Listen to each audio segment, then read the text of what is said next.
Nestled on 12,000 acres in the wintry English countryside, Blenheim Palace is 300 years old. And walking in through the front doors is magnificent.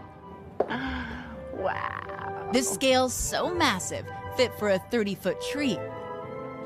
The palace halls all dressed up and set to a soundtrack of Tchaikovsky.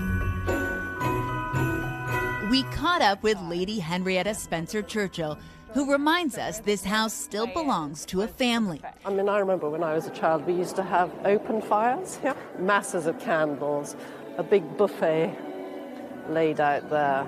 Christmas was a great occasion. It was very much for all the cousins to get together. We were having fun, and actually we all behaved quite badly. One of the dares, when my grandfather was alive, you know, we had party crackers and we put on the paper hats. And there was always a dare as to who would go and set his hat on fire. On his head? Yes, on his head. So that's what the palace social historian Antonia Keeney keeps tabs on visitors and Christmases past. Christmas has always been a really big deal at Blenheim.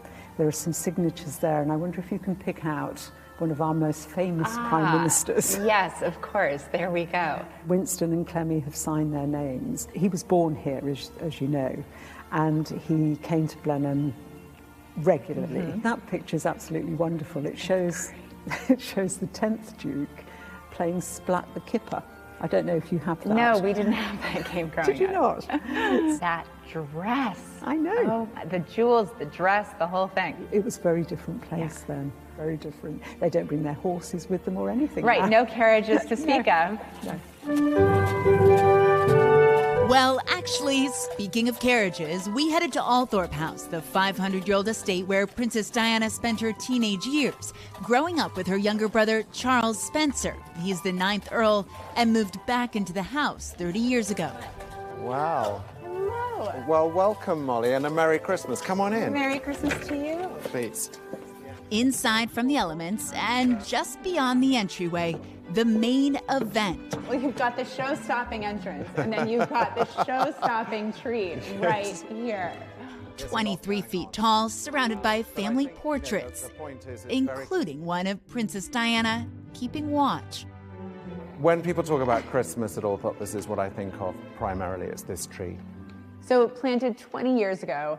So the trees that you will be planting now, hopefully, one of your children will be able to cut and enjoy. Yes.